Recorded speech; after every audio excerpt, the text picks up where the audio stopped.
Hello students. तो जैसे कि आपको पता है कि हमने लास्ट टाइम क्या सीखी थी, मात्राएं सीखी थी और उन्हें जोड़कर हमें कैसे शब्दों को बनाना है हमने ये सीखा था। ठीक है, तो अब इस बार हम जो हमारी 13 के 13 जो भी स्वर हैं और उनकी जो मात्राएं हैं उन्हें हमें जोड़कर किस तरह शब्दों को बनाना है मैं आपको वो सिखाऊंगी। ठीक है, it's only the part of revision. तो आपको ये ध्यान से देखना है कि हम कैसे मात्राओं को जोड़ेंगे और उनसे कैसे शब्द बनाएंगे। तो हम पहला जो स्वर लेंगे जो हमारा अ है, तो उससे तो सिंपल वर्ड्स होते हैं, उसमें कोई मात्राएं नहीं होती। तो अब जो हमारा दूसरा स्वर है वो है आ।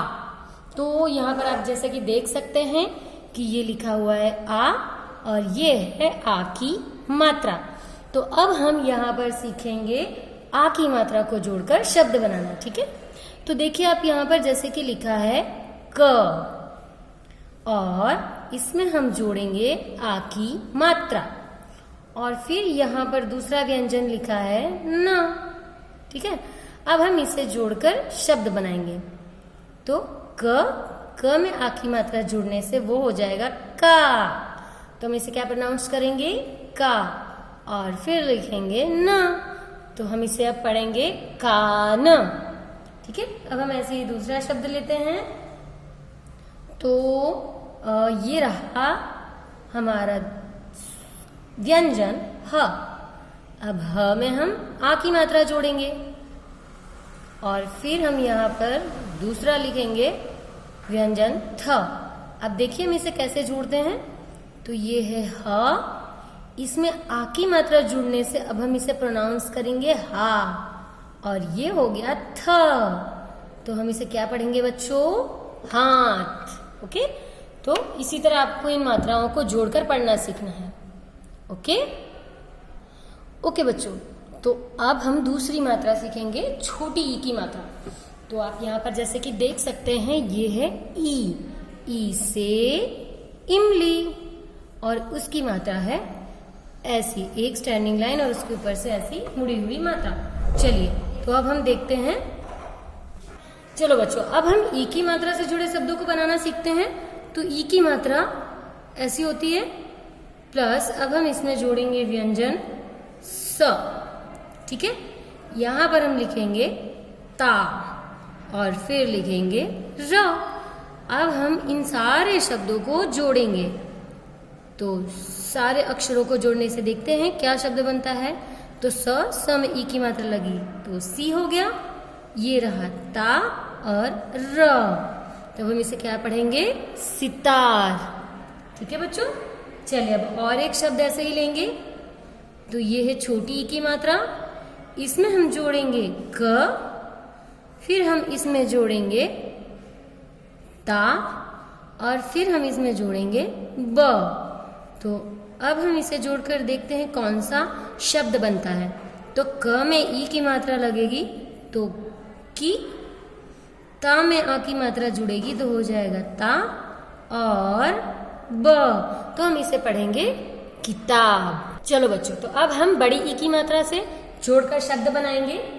तो अब देख सकते हैं ये है म, फिर हम इसमें दूसरा शब्द जोड़ेंगे छ, फिर ये है ल और हम इसमें बड़ी ई की मात्रा जोड़ेंगे।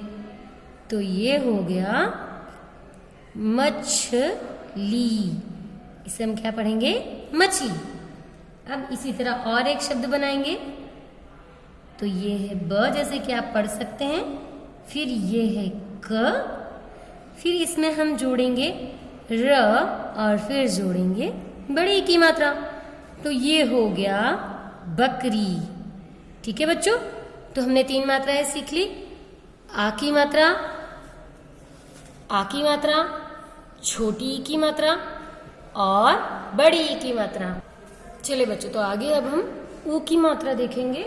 इसे हम छोटी ऊ की मात्रा कहते हैं और इसका जो चिन्ह है वो ऐसा होता है, इसकी जो मात्रा है ये ऐसी होती है। तो अब हम इससे जोड़कर शब्द बनाएंगे। ये है ग जो कि व्यंजन है, फिर इसमें हम जोड़ेंगे छोटी ऊ की मात्रा, फिर हम यहाँ पर लिखेंगे डी, डमी की मात्रा डी और फिर यहाँ पर लिखेंगे या। अब हम इसे जोड़कर शब्द बनाएंगे तो क्या होगा? गुड़िया। क्या बनेगा? गुड़िया। अब हम आगे दूसरा शब्द बनाएंगे तो आप देख सकते हैं ग, फिर उसमें हम ऊ की मात्रा जोड़ेंगे, फिर हम ला लिखेंगे और फिर ब। अब हम इन सारे शब्दों को सारे अक्षरों को जोड़कर शब्द बनाएंगे तो क्या बनेगा? ग, गमों की मात्रा गु, ला, ब। ठीक है बच्चों, आपको समझ में आ गया होगा। अब आगे हम बड़ी ऊ की मात्रा से जोड़कर शब्द बनाएंगे तो बड़ी ऊ की मात्रा में उसका चिन्ह ऐसा होता है। अब हम देखते हैं बड़ी ऊ की मात्रा से शब्द कैसे बनाना है।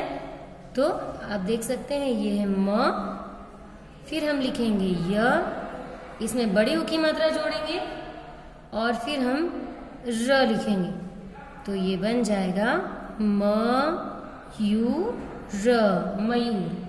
अब हम ऐसे आगे एक शब्द और बनाएंगे, ये है ख, फिर इसमें हम लिखेंगे ज, फिर हम जोड़ेंगे बड़ी ऊ की मात्रा और फिर लिखेंगे र। अब हम इसे जोड़कर लिखेंगे तो बनेगा ख, ज में ऊ की मात्रा जुड़ी तो जू और फिर र, खजूर। ओके बच्चों अब हम रू की मात्रा देखते हैं। तो रू की मात्रा का चिन्ह ऐसा होता है और इसे छोड़कर कैसे शब्द बनाते हैं अब हम वो देखेंगे। तो आप जैसे यहाँ पर देख सकते हैं ये है क, ठीक है। अब इसमें हम जोड़ेंगे रू की मात्रा, ठीक है। तो फिर उसके बाद हम यहाँ पर लिखेंगे शी। अब इसको हम जोड़कर क्या बनाएंगे? क में रू की मात्रा जुड़ी तो हो गया क्रू और शी, तो हम इसे क्या पढ़ेंगे? कृषि। ओके बच्चों, तो अब आगे हम दूसरे एक एग्जाम्पल देखेंगे। ये है व। अब व में हम रू की मात्रा जोड़ेंगे और फिर लिखेंगे क्ष और फिर इसे क्या पढ़ेंगे? व में रू जुड़ा था वृ, क्ष, तो ये हो गया वृक्ष। ओके बच्चों, तो अब हम एक ही मात्रा देखेंगे। तो ये है क में हम जोड़ेंगे एक ही मात्रा और फिर लिखेंगे ल। तो अब हम इसे जोड़कर क्या बोलेंगे? क में एक ही मात्रा जुड़ी तो क बन गया के और ला, तो इसे हम पढ़ेंगे केला। अब इसी तरह हम एक शब्द और लिखेंगे स में जोड़ेंगे एक ही मात्रा और ब, तो अब हम इसे पढ़ेंगे सेब। ठीक है बच्चों, तो एक ही मात्रा में हम क्या करेंगे? व में हम जोड़ेंगे एक ही मात्रा, फिर लिखेंगे भ और व, तो अब ये क्या शब्द बना? व में एक ही मात्रा जुड़ने से उसे हम बोलेंगे वै भ व, तो शब्द क्या बना? वैभव। अब हम और एक शब्द देखेंगे म में हम जोड़ेंगे एक ही मात्रा, फिर दा और फिर जोड़ेंगे न। अब म में एक ही मात्रा जुड़ी तो हो गया मैं, द में एक ही मात्रा दा, न हो गया मैदान। ओके बच्चों, तो अब आगे हम ओ की मात्रा देखेंगे। तो ओ में ओ की मात्रा हम जोड़कर शब्द बनाएंगे। तो ये है ओ की मात्रा और फिर ये र। अब हम म में ओ की मात्रा जोड़ेंगे तो हम इसे पढ़ेंगे मो और ये हो गया र, तो हम इसे पढ़ेंगे मोर। इसी तरह हम यहाँ पर लिखेंगे प, फिर लिखेंगे ढ और फिर उसमें जोड़ेंगे ओ की मात्रा, तो क्या बनेगा?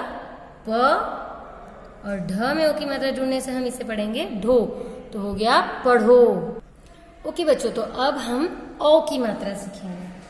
तो ओ की मात्रा को शब्दों में कैसे जोड़ना है वो देखेंगे। ल में ओ की मात्रा और फिर यहाँ पर लिखेंगे की। तो अब ये पूरा कैसे हम पढ़ेंगे इसे? ल में ओ की मात्रा लगी तो बन गया लो और की, तो हम इसे पढ़ेंगे लौकी। अब ये है क, फिर हम लिखेंगे च, च में हम अ की मात्रा जोड़ेंगे, च और डी। तो क च में अ की मात्रा जुड़ गया तो हो गया कचौड़ी। क्या है? कचौड़ी। पसंद है ना आप लोगों को खाना? अब बच्चों हम अगली मात्रा सीखेंगे अम की मात्रा, ठीक है, जिसमें शब्दों पर ऐसे बिंदु लगा दिया जाता है, ठीक है, और बिंदु लगाने से ये नई मात्रा बनती है, नए शब्द का उच्चारण होता है। तो चलिए हम सीखते हैं। ये है श, श में हम जोड़ेंगे अम की मात्रा और फिर ख। तो हम इसे कैसे पढ़ेंगे? श में अम की मात्रा जुड़ी तो हो गया शंख। तो हम इसे कैसे पढ़ेंगे? शंख। अब आगे यहाँ पर है ह, ह में हम अम की मात्रा जोड़ेंगे और फिर लिखेंगे स। तो ह में अम की मात्रा जुड़ने से हो गया हंस। ओके बच्चों, तो हमने जितनी भी मात्राएं आगे सीखी थी उनका सभी का रिवीजन कर लिया है। अब कुछ और ऐसी मात्राएं हैं जैसे कि चंद्र बिंदु है और विसर्ग है, इसे हम आगे सीखते हैं। ओके, तो बच्चों अब हम सीखेंगे चंद्र बिंदु का प्रयोग, ठीक है। तो ये जो सिंबल है ऐसा आधा चंद्रमा जैसा, और इसमें हम बिंदु रख देते हैं, तो इसे कहते हैं चंद्र बिंदु। आगे हमने अम की मात्रा में देखा कि हम सिर्फ एक बिंदु रख के शब्दों का उच्चारण बदल देते हैं, पर इसी तरह यहाँ पर कुछ शब्द ऐसे हैं कि जिन पर हम वो बिंदु नहीं रख सकते, हमें वहां पर चंद्र बिंदु का प्रयोग करना होता है। तो जैसे कि यहाँ पर आप चित्र में देख सकते हैं कि कौन सा चित्र दिख रहा है आपको? कौन सा चित्र दिख रहा है? कुआं, ठीक है। तो ये है कु, और हम उसके बाद लिखेंगे आ। तो हम ऐसे पढ़ेंगे तो होगा कुआ, पर कुआ नहीं, इसे हमें पढ़ना है कुआं। तो इसमें सिर्फ बिंदु नहीं है, उसके साथ थोड़ा सा न का भी उच्चार है और थोड़ा सा अम का भी उच्चार है। तो इसीलिए हम यहाँ पर चंद्र बिंदु बनाते हैं, ना कि सिर्फ अम की मात्रा। तो हम इसे जोड़कर ऐसे लिखेंगे कु और आ, ये हो गया कुआं। अब हम आगे नेक्स्ट शब्द देखते हैं। ये आपको चित्र में क्या दिख रहा है बच्चों? कांटा दिख रहा है ना पेड़ में, तो यहाँ पर कांटा लिखा हुआ है। तो अब कांटा, तो हम जब कांटा बोलते हैं तो इसमें सिर्फ म का ही साउंड नहीं आता है, इसमें थोड़ा सा न का भी साउंड आता है। तो हम इसे कैसे लिखेंगे? क,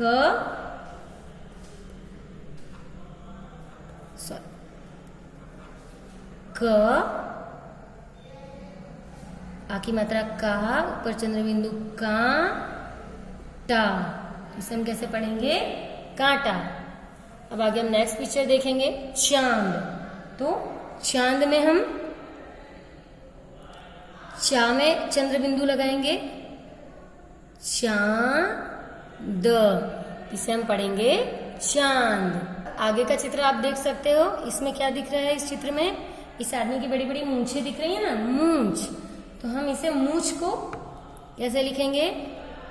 म में बड़ी की मात्रा मुंह है, इस पे चंद्र बिंदु रखेंगे तो ये हो गया मुंह छ। तो हम इसे पढ़ेंगे मूंछ। अब आगे देखिए बच्चों, किस चीज का चित्र दिख रहा है? आंख। तो आंख हम कैसे लिखेंगे? आंख में अम का साउंड कहाँ पर आ रहा है? चंद्र बिंदु का, तो अ पर आ रहा है। तो आ, उसके ऊपर चंद्र बिंदु आंख, तो ये हो गया आंख। ओके बच्चों, हम इसे फिर से लिखेंगे आंख। ओके बच्चों। अब बच्चों जो हमने आगे 12 मात्राएं सीखी, वहां पर हमने अम तक की मात्रा सीखी थी, ठीक है। और इसमें जो आखिरी मात्रा होती है विसर्ग, यानी इसे हम उच्चारण करते हैं अह। क्या उच्चारण करते हैं? अह। आप जैसे कि इस चित्र में देख सकते हैं, आपको मुर्गा दिख रहा है, ठीक है। मुर्गा कब बांग देता है? सुबह के समय में, सही है ना। आप यहाँ पर देख सकते हैं कि ये सूर्य उगा हुआ है, सुबह का समय है और ये मुर्गा बांग दे रहा है। यानी जब हम सुबह को हिंदी में प्रातः बोलते हैं तो उसमें हम त को सिर्फ त नहीं, आहा भी साथ में बोलते हैं। तो प्रातः, तो ऐसे शब्दों को बोलने के लिए नमः, हम विसर्ग का प्रयोग करते हैं। तो जैसे कि आप यहाँ पर देख सकते हैं ये विसर्ग का चिन्ह है और आप यहाँ पर देख सकते हैं ये मुर्गा बांग दे रहा है बिल्कुल। तो मैंने यहाँ पर एक सेंटेंस लिखा है, एक वाक्य लिखा है, मुर्गा प्रातः काल में पुनः पुनः बांग देता है। तो आप देख सकते हैं कि जहां पर ये विसर्ग की मात्रा लगेगी हम उसके साथ उच्चारण करेंगे अह। जैसे कि क में लगी तो कह, ख में लगी तो खह, ग में लगी तो गह। तो आप समझ सकते हैं ऐसे ही जितने भी हमारे व्यंजन हैं उसमें जब हम अह को जोड़ेंगे तो हम उसको वैसे ही प्रोनाउंस करेंगे। अब इससे रिलेटेड एक एक्सरसाइज मैंने यहाँ पर ली है, जैसे कि आप देख सकते हैं कि यहाँ पर मैंने लिखा है न और फिर लिखा है म और फिर मैंने विसर्ग की मात्राएं लिखी हैं। तो हम इसे ऐसे लिखेंगे नमः। फिर आगे आप देख सकते हैं अतः, तो हम इसे लिखेंगे अतः और पढ़ेंगे अतः। फिर यहाँ पर है शनैहि, ये एक्चुअली प्रायरिटली ये संस्कृत का शब्द है शनैहि, शनैहि यानी धीरे धीरे। तो हम इसे पढ़ेंगे शनैहि, यानी अगर और कोई मात्रा जुड़ी है फिर भी हम उसको भी इसी विसर्ग के मात्रा में जोड़कर प्रोनाउंस करेंगे। ठीक है, आगे है प्रातः, प्रातः यानी सवेरा, सुबह, मॉर्निंग, राइट। फिर नेक्स्ट वर्ड है पुनः, पुनः यानी बार बार।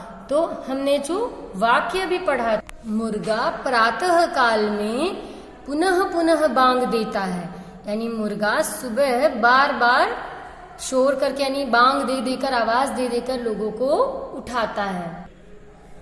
ओके बच्चों, तो अब हमने सारे स्वरों की जो भी जितनी भी मात्राएं थी और चंद्र बिंदु उनको भी सीख लिया। अब हम आगे देखेंगे लिंग के प्रकार। तो वैसे लिंग के दो प्रकार होते हैं। लिंग किसे कहा जाता है? तो जिससे किसी के भी पुरुष जाति या स्त्री जाति का होने का हमें बोध होता है उसे लिंग कहा जाता है। इसमें केवल कोई व्यक्ति या वस्तु ही नहीं, इसमें पशु, पक्षी और वस्तुएं सभी कुछ आ जाता है। सिर्फ व्यक्ति यानी स्त्री या पुरुष को ही दर्शाने के लिए लिंग का उपयोग नहीं होता है, इसमें ये सारी चीजें आ जाती है। जैसे कि आप यहाँ पर देख सकते हैं कि लिंग के दो प्रकार होते हैं, एक पुल्लिंग और दूसरा स्त्रीलिंग। वैसे हमें वाक्यों को बोलने से ही इनका पता चल जाता है, जैसे कि आप यहाँ पर देख सकते हैं। तो आप चित्रों को देखकर अंदाजा लगा सकते हैं कि ये लड़का है और ये लड़की है। तो हम तो ये चित्र देखकर बता रहे हैं कि ये पुल्लिंग और स्त्रीलिंग। पर जैसे कि मैंने एक वाक्य बोला कि भैया काम पर गए हैं, तो भैया यहाँ पर ये वाक्य, और फिर मैं एक और वाक्य बोलती हूँ कि माँ कपड़े धो रही है। तो आप यहाँ पर दो अलग अलग वाक्यों को समझ सकते हैं, जैसे कि मोहन खेल रहा है और रमीला खेल रही है।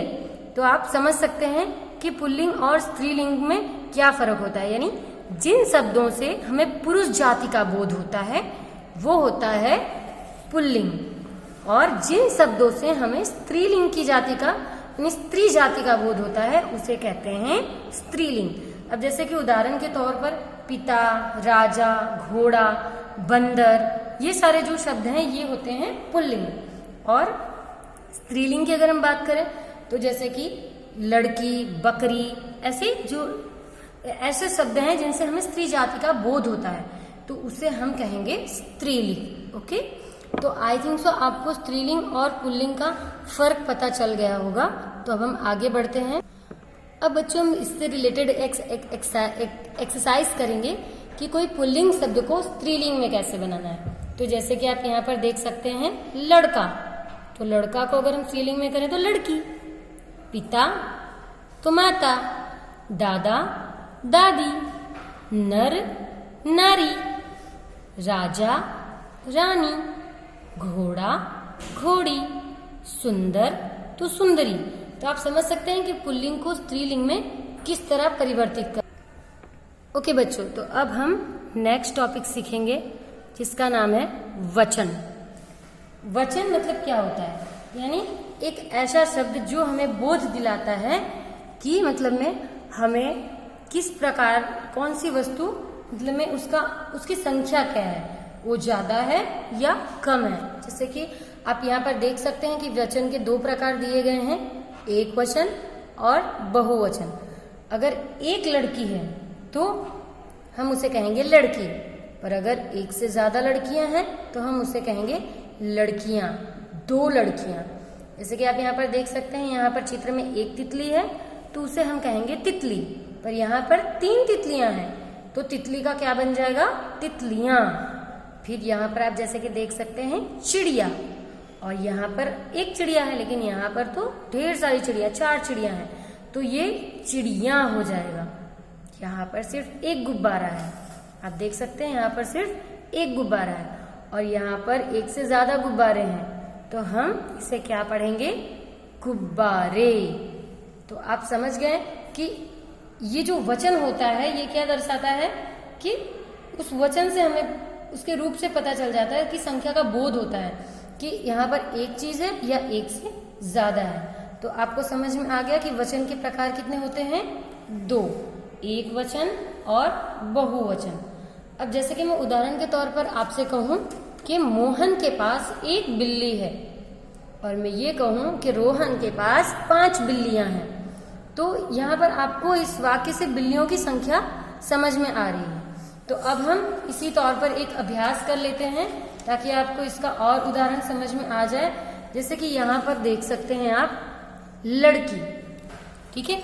अब लड़की का हम बहुवचन बनाएंगे तो हो जाएगा लड़कियां,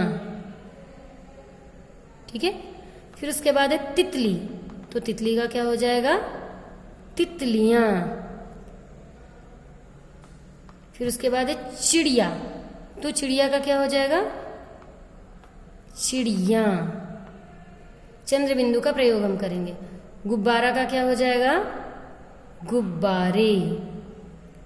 ओके बच्चों, तो आई होप कि आज का जो भी हमने जितने भी टॉपिक चलाए उसमें आपको सारे टॉपिक्स में समझ पड़ गया होगा, और आप इसे अच्छे से एक बार अपने नोटबुक में लिखेंगे। Okay, thank you.